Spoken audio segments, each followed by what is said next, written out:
আমার হাজবেন্ড ইমামতি করে, তো সে আমার গোপন অঙ্গ কেটে ফেলেছে। অনেক বলছি যে এরকম করেন না, আমার ভয় লাগছে। আপনি প্লেট দিয়ে করে। আমার বিয়ে হয়েছে 17 সালে। তো বিয়ের পরে কিছুদিন ভালো ছিলাম, তারপরে থেকে উনি অনেক অত্যাচার করছে, অনেক মারধর করছে। তারপর আমার বাবুগুলা হয়েছে, তো আমি সবসময় ভাবছি যে এরকম করতেছে তবে এক সময় ভালো হয়ে যাব। এই জন্য বারবার বাবা মা বলছে, সবাই ফ্যামিলি সবাই বলছে যে দেও না, ও ভালো হবো না। তাদের কথা কোনো সময় রাখি নাই, এমন চলে গেছি। উনি একবার ফোন করছে, আমি সাথে সাথে চলে গেছি।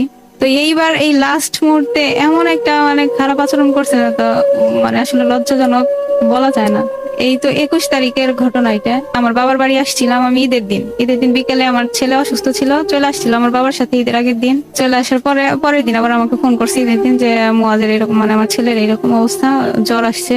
আবার আমার হাজবেন্ড ইমামতি করে মসজিদে, সে আমাকে বলছে যে আমি তো ঈদের দিন আসতে পারবো না, বিকালে আসবো। তো আমি তার অনেকবার ফোন করছি বা বাড়ির সবাই বলছি যে আমি তো মুয়াজ অসুস্থ, আমার ছেলে অসুস্থ, তাহলে আমি ওরে আনতে গেলাম। পরে ও ফোন করলো, হাজবেন্ড ফোন করলো যে চলে আসো। আমিও চলে গেলাম সেদিন। যাওয়ার পরে উনি ঈশার নামাজ পড়ে আসছে। ঈশার নামাজ পড়ে আসছে, আমি কোনো কিছু বুঝি নাই যে এরকম অঘটন ঘটাবো। আমার সাথে ভালো ব্যবহার করতেছে, পোলাপান গুলারে কেক কিনে দিছে। তো খাওয়া দাওয়ার পরে বাচ্চাগুলো ঘুমাইছে, আমার অন্য ঘরে নিয়ে গেছে, আমি তখনও বুঝতে পারি নাই। তো হাসাহাসি করতেছি, সে কথা বলতেছে।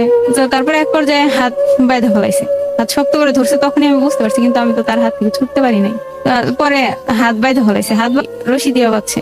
বাঁধার পরে সে পাঞ্জাবির ওইদিকে গেছে কিছু আনার জন্য। পরে আমি দরজার এদিকে দৌড় দিছি।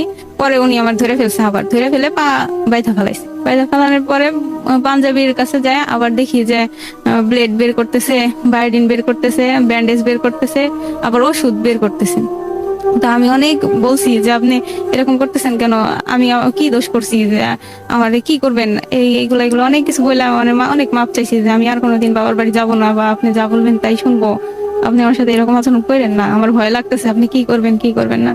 সে কোনো কথাই শুনে নাই আমার। তারপর যে ঘটনা ঘটেছে আসলে বলতে লজ্জা করে, তো সে আমার গোপন অঙ্গ কেটে ফেলেছে। আমি অনেক অনেক বলছি যে এরকম করেন না, আমার ভয় লাগছে, আপনি প্লেট দিয়ে কি করবেন। তো সে শুনে নাই, তো কেটে ফেলছে।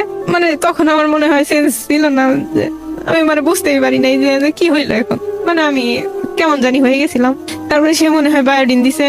পরে একটু সেন্স যখন আসছে, তখন দেখি যে আমার কম্বল, খাটের নিচে, সব জায়গায় দিয়ে ব্লিডিং, সব জায়গায় ব্লাড পড়ছে।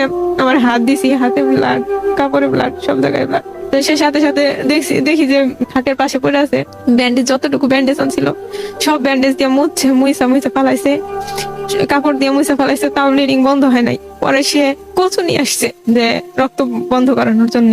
তো আমি অনেক মাপ চাইছি, আর এইগুলো করেন না, আমি এখন মারা যাবো, আমার আর এরকম কষ্ট দিয়েন না। পরে ওইরকম চিল্লাচিল্লি তো করছি, কিন্তু এর মধ্যে আর কেউ আসে নাই। যখন এই কাজটা কইরা ফেলছে, তখন ওর মা ভাই আসছে, আইসা বলছে যে ওর মারতেছিস কেন।